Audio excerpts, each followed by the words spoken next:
जब आप ट्रांसपोर्टेशन को बेहतर करते हैं, शिक्षा व्यवस्था को बेहतर करते हैं, तो अपने आप चीजें सुधर।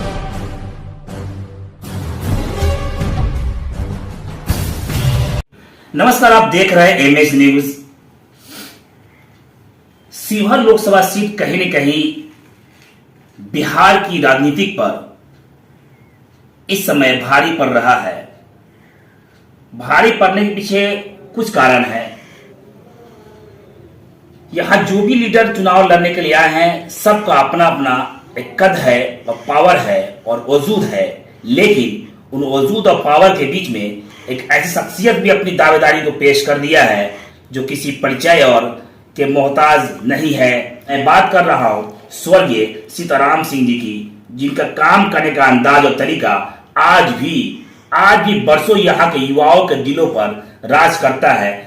शिवहर सीट जो है इस समय चर्चा में इसलिए बना है, जिस पार्टी से चुनाव लड़ने के लिए उनके पुत्र ने दावेदारी पेश किया है वह पार्टी है मजलिस। जिस तरह से इन्होंने अपने दावेदारी को पेश किया है चुनाव लड़ने को लेकर, पहले तो मीडिया में स्वागत है सर आपका। बहुत बहुत शुक्रिया। अभी शिवहर सीट जो है कहीं न कहीं इन दिनों चर्चा में है और चर्चा के पीछे कहीं न कहीं आपका नाम भी जिस तरह से उछल के सामने आ रहा है। लगभग टिकट कन्फर्म हो गया है और पार्टी ने भी शिवहर सीट से चुनाव लड़ने का इन्होंने इरादा कर लिया और घोषणा भी कर दिया है। तो क्या ऐसे में अब आपकी दावेदारी भी बढ़ गई है, तो जनता के बीच में आप किन किन मुद्दों को लेकर जाएंगे?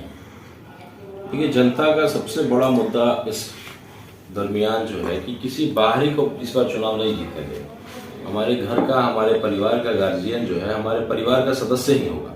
कोई बाहर का व्यक्ति आकर के, कोई सहरसा का, कोई सुपौल का, कोई कहीं और का आकर के हमारा घर का गार्जियन नहीं बनेगा। तो एक सबसे बड़ा मुद्दा है कि हम लोग पहले तो अपने एक सही व्यक्ति को चुने। जब सही व्यक्ति को आप चुन लेंगे तो वो सही मुद्दों को चुनेगा। जो सड़कों की बात हम करते हैं, जो सड़कें पिछले 5 साल से 10 साल से बन ही रहे, बेलवा घाट कल हम लोग गए थे, फुलवरिया घाट है, ऐसे कई मसले हैं।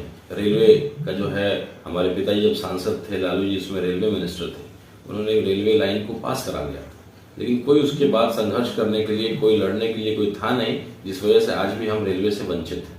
कई इलाके हमारे रेलवे से वंचित हैं।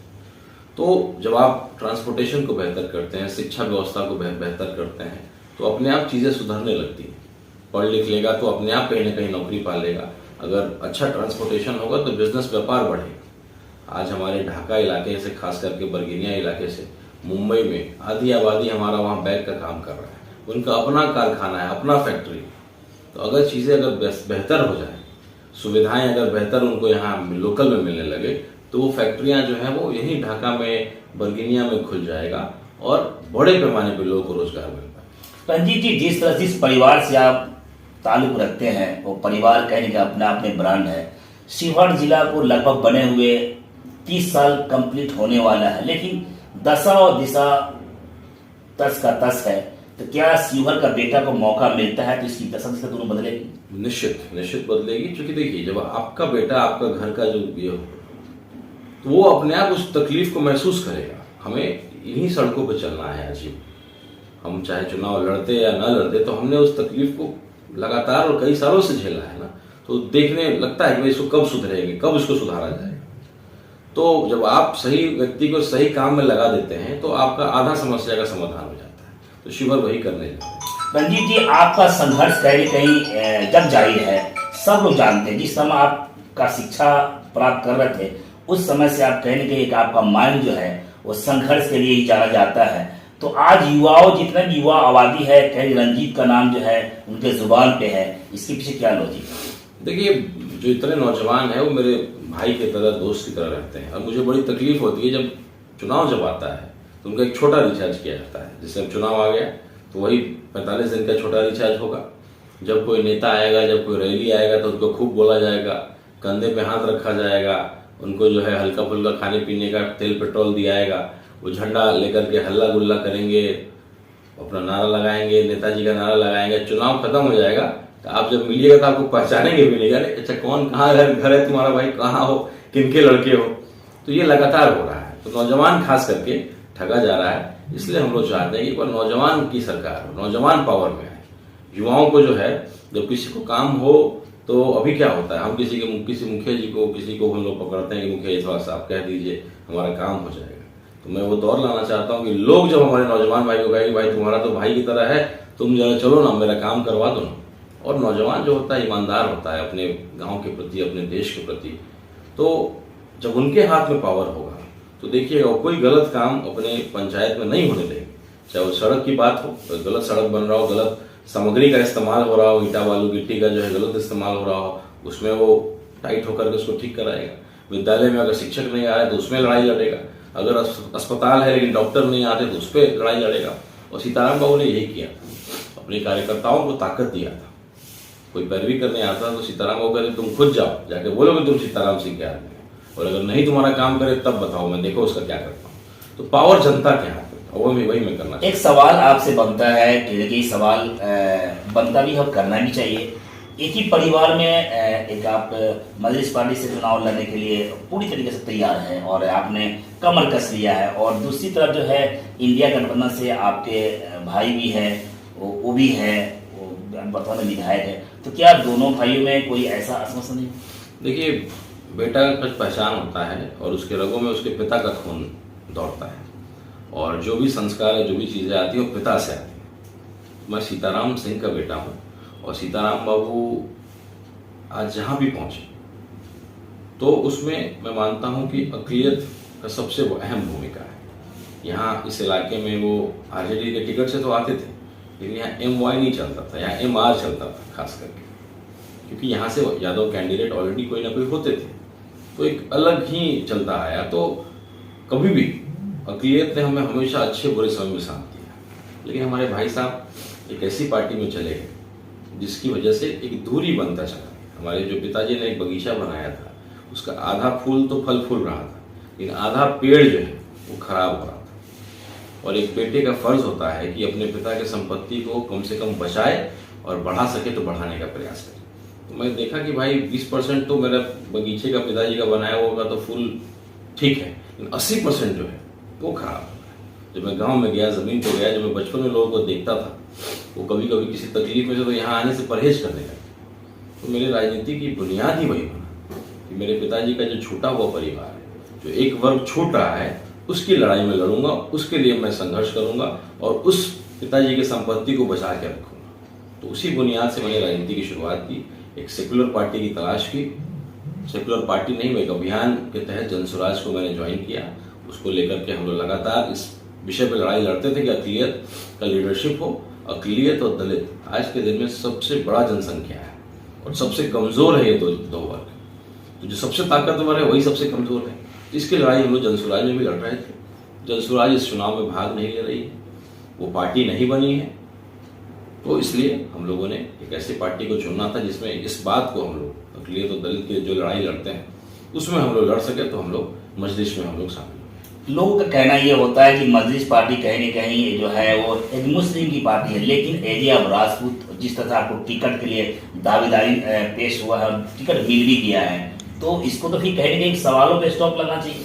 बिल्कुल स्टॉप लग गया है ना। अभी जितने भी हिंदू भाई थे वो कह रहे कि जब ओवैसी साहब ने अगर एक कदम आगे बढ़ाया है, एक हिंदू के बेटा को टिकट दिया है, तो हम 10 कदम आगे बढ़ेंगे और हम लोग एक नया समीकरण बिहार में बनाने जा रहे हैं। तो क्या इस चीज को मान लिया जाए कि रंजीत जी के आने के बाद शिवहर के युवाओं को ताकत मिलेगा?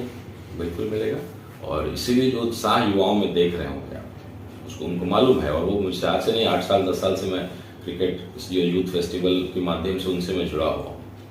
तो ये उनको जो है एक बार नौजवान का सरकार हो, वो भी इस ताकत को और इस पावर को देखना चाहते हैं, और वो अपने इलाके में कैसे विकास हो वो करने के लिए तैयार है। और पूरा एक शिवहर का नौजवान मेरे साथ है। शिवहर के सीट पर कई दिग्गज चुनाव लड़ रहे हैं। इंडिया गठबंधन की पार्टी से जो है वो प्रत्याशी आ चुके हैं, इंडिया गठबंधन के पार्टी से भी प्रत्याशी आ चुके हैं, और निर्दलीय प्रत्याशी ने भी अपनी अपनी दावेदारी पेश कर दी है। उन सब के बीच क्या मजलिस की दावेदारी मजबूत होगी? आज की डेट में सबसे मजबूत हमारी दावेदारी है, क्योंकि एक वर्ग का एक मुश्त वोट हम लोग के साथ है। राजपूत जाति से मैं आता हूँ, 50% राजपूत आज मेरे साथ है, और जैसे जैसे मैं मजबूत होते चला जाऊँगा। मैं मात्र 4 दिन से अभी दुनिया संसदीय क्षेत्र जान रही है कि मैं चुनाव में लड़ रहा हूँ। अब तक लोगों को लगता था कि ठीक है, घूम रहे हैं, प्रयास कर रहे हैं, हो सकता है विधानसभा की तैयारी कर रहे हो। मात्र 4 दिन में जो माहौल बना है, अभी तो लगभग 40 दिन बाकी है, 40 दिन में जलजला आएगा। और आप देखेंगे, ये आप जो सवाल करें, आप खुद कहेंगे कि लड़ाई में कोई दूसरा बचेगा नहीं।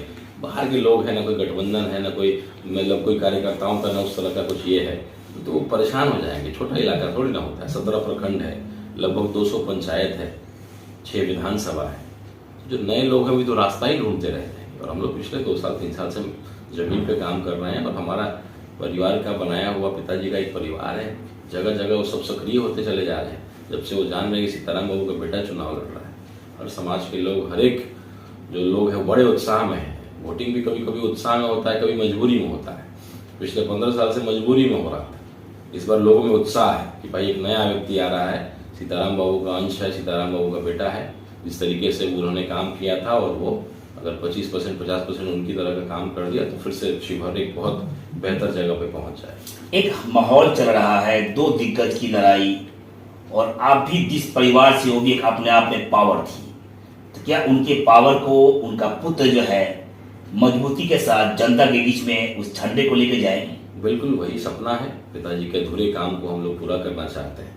कई काम उन्होंने पूरा कर लिया था, कई काम बेलवा घाट जैसा एक उदाहरण मैंने आपको दिया। ऐसे कई ऐसे मुद्दे हैं जो पिताजी हमारे जब बिस्तर पे थे, बीमार थे, तो अंत समय में उन्होंने इस बात की चर्चा हम लोगों से करते थे कि एक बार और सांसद अगर होते तो हम ये सारा काम जो बचा हुआ उसको पूरा करते। तो पिताजी ने जहाँ खत्म किया था, मैं वहीं से शुरू करने जा रहा हूँ। हम देखते हैं कि आप समाज सेवी के रूप में बेहतर तरीके जाने जाते, फिर पॉलिटिकल आपने ज्वाइन की थी और फिर चुनाव लड़ने की लगा की।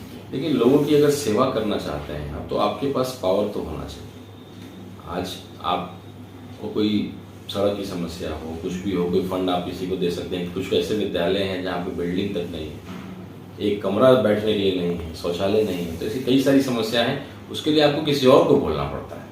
लेकिन जब आप खुद पावर में रहते हैं तो आप कुछ कर सकते हैं। तो बिना पावर के, बिना पोजीशन के आप बहुत ज़्यादा मदद नहीं कर सकते हैं। वो एक दायरा है, 20-25%, 30% ही आप कर सकते हैं। जो सड़कें करोड़ों की बनने वाली हो, जो पुल पुलिया करोड़ों में हो, वो आप बिना पोजीशन के, बिना जगह के नहीं हो सकते। और कई मुद्दे हैं, उसको मैं आपके मन से उठा रहा हूँ, लेकिन जब ये मुद्दे मैं सदन में उठाऊंगा तो तब भी इसका जाकर के सुधार होगा। तो वैसे हजारों मुद्दे हैं। शिवहर संसदीय क्षेत्र तो बाढ़ वाला इलाका रहा है, वही सड़कें बनती रही हैं, वही सड़कें टूटती रही हैं। फंड जो है, क्योंकि फ्लड वाले का तो कोई ऑडिट होता नहीं, ऐसी कई सारी चीजें हैं। और हम लोगों ने पंचायत वाइज मैनिफेस्टो को अपना तैयार किया है। एक आम भाषा है कि असदुद्दीन ओवैसी के व्यक्ति विशेष की बात करते हैं, तो इस पर क्या कहना चाहेंगे? देखिए, ओवैसी साहब एक बहुत पढ़े लिखे इंटेलेक्चुअल आदमी हैं, बैरिस्टर हैं, और जो उनकी बातें होती हैं वो बिल्कुल लॉजिकल बातें होती हैं, बहुत तर्क की बातें होती हैं। मैं जुड़ा हुआ नहीं था इस पार्टी से, लेकिन तो भी मैं उनको सुनता था। कुछ लोग, कन्हैया कुमार हैं, ओवैसी साहब हैं, ये तर्क और लॉजिक से बात करते हैं, और इसलिए लोग प्रभावित हैं और अपने समाज की हित की बात कर रहे हैं। एक बड़ा जनसंख्या है, और जिसके साथ अगर गलत होता है पूरे देश में, न केवल हैदराबाद में या बिहार में, पूरे देश में अक़लियत, अगर कोई समाज या कोई बहुत बड़ी परेशानी में होता है तो वो उनका दरवाज़ा जो है दारुसलाम में ठकठकाते हैं और वो उनका मदद करते हैं। एक प्रॉपर कॉल सेंटर बना हुआ है, न केवल देश में, विदेशों में भी अगर कोई दिक्कत होती है, खास करके इस समाज में, तो एक बहुत बड़ा वर्ग के लिए वो काम कर रहे हैं, समाज सेवा कर रहे हैं। इसमें गलत कुछ नहीं है। एआईएम पार्टी से आपका नाम भी जुड़ गया है, तो क्या उनकी धमक जो है शिवहर की धरती पर सुनाई देगा? बिल्कुल सुनाई देगा, और ये शुरुआत है। अगर एक सांसद हम लोग बना लेते हैं, जो लग रहा है कि हम लोग बहुत अच्छे पोजीशन पे हैं, तो आने वाले समय में मुस्लिम समाज को खास करके उनका अधिकार मिलेगा। हर पार्टी में, चाहे वो जिस पार्टी में भी हो, चाहे आरजेडी हो, भाजपा हो, अपनी ताकत जब आप दिखा देंगे, कहते हैं ना कि माँ भी जो है, जो बच्चा रोता नहीं है उसको दूध कम देती है, और जो बच्चा का पेट भरा भी हो लेकिन ज़्यादा रोता है तो उसको दूध ज़्यादा मिलता है। तो माँ से बढ़ के ईमानदार कौन होगा? लेकिन उनसे भी गलतियाँ हो जाती हैं। तो कहने का मतलब है कि अगर आपकी ताकत अगर आप नहीं दिखाएंगे, बिना मांगे किसी को मदद करते रहेंगे, मजबूर होकर के किसी के डर से आप वोट करते रहेंगे, आपका कद जो है ऐसे ही आपको दरकिनार किया जाएगा। अपनी ताकत को दिखाना पड़ेगा समय से, और ये समय है। अगर आपने आज ताकत दिखाया तो आपको विधानसभा में, हर पार्टी में आपको अच्छा सीट मिलेगा, आपको अधिकार मिलेगा। एक लास्ट सवाल आपसे, बिहार में 2 पार्टियां गठबंधन है, कि इंडिया गठबंधन और एक एनडीए गठबंधन, फिर एआईएम की गठबंधन क्यों नहीं हो पाई है? क्योंकि मुस्लिम लीडरशिप को ये लोग क्रिएट नहीं करना, पनपने नहीं देना चाहते हैं।